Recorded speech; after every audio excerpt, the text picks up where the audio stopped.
Perempuan sholat tanpa kepala, gegara durhaka pada sang suami. Assalamualaikum warahmatullahi wabarakatuh. Bismillah walhamdulillah wassalatu wassalamu ala rasulillah Sayyidina wa maulana Muhammadin ibn Abdillah wa ala alihi wa sahbihi wa mawalah wa la hawla wa la quwwata illa billah amma ba'd.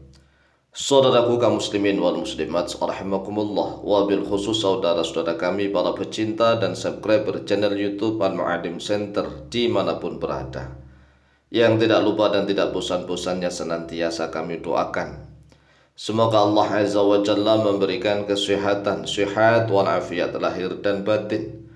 Semoga Allah Jalla Jalaluh memberikan rizki yang melimpah ruah, harta yang barokah, menjadikan anak-anaknya anak-anak yang soleh dan solihah, dzurriyyahnya dzurriyyah yang thayyibah, hidupnya sukses, bahagia dan selamat di dunia dan di akhirat. Amin amin Allahumma amin. Saudaraku kaum muslimin wal muslimat rahimakumullah, dalam rangka menjawab pertanyaan tentang perempuan sholat tanpa kepala, gegara durhaka pada sang suami, itu bagaimana maksudnya? Oleh sebab itulah melalui video yang cukup singkat dan pendek ini kami Al-Fakir atau Mu'alim akan menjawabnya sesuai dengan hadisnya Rasulullah SAW. Maksudnya perempuan sholat tanpa kepala adalah perempuan yang memang durhaka kepada sang suami. Karena Rasulullah SAW bersabda, An Ibni Abbas radhiyallahu anhuma an Nabi sallallahu alaihi wasallam qala, telah diriwayatkan dari Ibnu Abbas radhiyallahu anhuma dari Nabi Muhammad sallallahu alaihi wasallam, qala, telah bersabda oleh beliau Nabi Muhammad sallallahu alaihi wasallam, thalathatun la turtafa'u salatuhum fawqa ru'usihim shibran. Thalathatun, ada tiga golongan manusia, la turtafa'u, tidak akan diangkat, sholatuhum, terhadap sholat mereka. Jadi ada tiga golongan yang sholat mereka tidak akan diangkat, fawqa ru'usihim, di atas kepalanya mereka, shibran, walaupun toh itu sejengkal. Lah ini menurut sebagian para ulama, ini orangnya sholat tapi tanpa kepala begitu. Orang-orang yang sholat tanpa kepala, karena apa? Sholatnya tidak bisa diangkat pahalanya oleh Allah, melebihi kepalanya walaupun toh itu cuma sejengkal. Coba bayangkan. Jadi sholatnya rajin, tetapi sholatnya hanya berhenti pada tubuhnya, nggak akan naik kemana-mana. Dia hanya mendapatkan capek, lelah belaka, tidak akan mendapatkan pahala ganjaran dari Allah Azza wa Jalla. Nah, siapakah tiga golongan itu?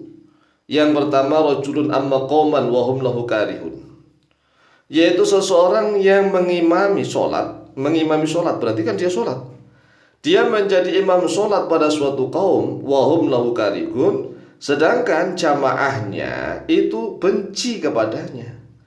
Misalnya nih, kalau ada orang jadi imam, ngeyel, bacaannya jelek, ngeyel, kemudian akhlaknya juga buruk, sehingga tatkala dia menjadi imam sholat, rata-rata makmumnya tidak suka, benci kepadanya. Lah, imam seperti ini juga sholatnya tanpa kepala nih, ya, tanpa kepala. Tapi imamnya doang, jamaahnya sah, tetap sah. Jamaahnya tetap sah.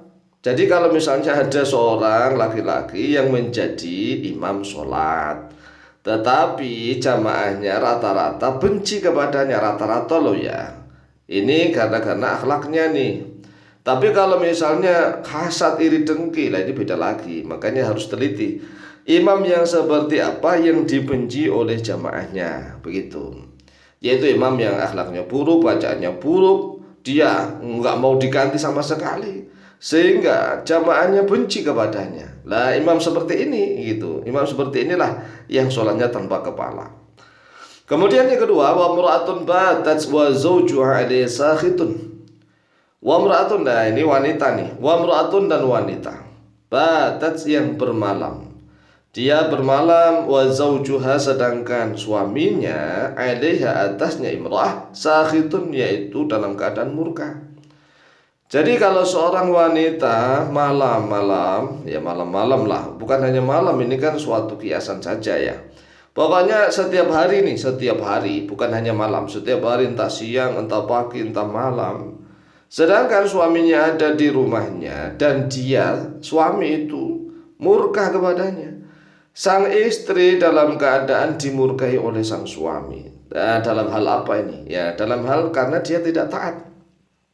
Tidak taat itu banyak sekali, bukan hanya masalah hubungan ranjang, bukan hanya itu. Misalnya kalau diperintah ini malah dia bantah begitu. Diperintah begini malah bantah begini. Dilarang begini malah melakukan itu gitu. Ada wanita ada yang disuruh begini malah dia menendang larangan begitu. Ada. Diperintah nggak taat, malah kalau dilarang ditendang. Nah, itu ada. Lah wanita yang seperti inilah, walau sholatnya jungkar-jungkir rajin, ya rajin sholat, tapi sholatnya tanpa kepala. Tanpa kepala lah, bagaimana sholat tanpa kepala? Hanya tubuh doang, iya. Tubuh doang karena pahalanya tidak akan diterima oleh Allah Azza wa Jalla. Tapi dengan syarat suami yang bagaimana inilah, begitu dong. Nggak bisa digebyur uyah, pada aslinya digebiar uyah gitu, nggak bisa. Lah suami yang bagaimana yang menyebabkan seorang wanita seperti ini? Yaitu suami yang sudah memenuhi tanggung jawab. Jadi kewajiban sebagai sang suami memberikan nafkah lahir, ya lahir dan batin. Lahirnya itu apa? Sandang pangan papan. Batinnya apa? Batin itu bukan masalah hubungan badan loh ya. Nafkah batin itu adalah pendidikan rohani. Batin itu rohaniyah, yaitu pendidikan agama. Sedangkan kalau masalah ranjang, masalah hubungan badan itu adalah justru haknya sang suami, bukan kewajiban sang suami. Hak sang suami itu kewajiban istri gitu. Kewajiban istri untuk memberi, asalkan sang suami sudah memberikan kewajiban, sudah memenuhi kewajibannya, yaitu memberikan sandang, pangan, papan, dan juga pendidikan rohani. Apabila istri diminta urusan ranjang kemudian istrinya nggak mau, maka istrinya langsung berdosa besar gitu. Lah kalau suaminya nggak pernah memberikan nafkah, suka marah-marah, ingin menang sendiri, lah suami seperti ini tidak bisa ngewalati, nggak bisa. Karena apa? Kewajibannya aja nggak dijalankan.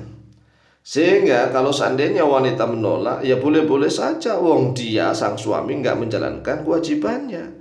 Maka wanita nggak memberi kewajibannya, nggak melaksanakan kewajibannya, yaitu melayani ranjang, ya boleh. Kan imbang. Imbang begitu. Sang suami nggak memenuhi kewajibannya, maka sang wanita juga boleh tidak memberikan kewajiban, tidak memberikan haknya untuk sang suami begitu. Kemudian yang ketiga, wa akhwani mutasorimani, wa akhwani dan dua saudara mutasorimani yang saling bermusuhan, yang tidak akur. Ada dua saudara ini kakak kandung misalnya, adik kandung, atau saudara sesama muslim, tetangga nih, udah sering bertemu, beda dengan tetangga yang jarang bertemu, ya kan? Ini sering bertemu, biasanya kumpul selalu bersama. Nah, dua-duanya saling marah-marahan, padahal sering ketemu gini, sering ketemu tapi marah-marahan, tidak bisa memberikan maaf. Ya ini, dua-duanya kalau alasannya nggak jelas, kalau alasannya jelas, satunya ahli maksiat misalnya, ya enggak begitu.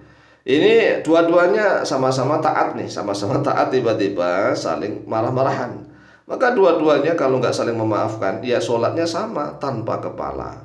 Hadis ini diriwayatkan oleh Imam Ibnu Majah dan oleh Imam Ibnu Hibban.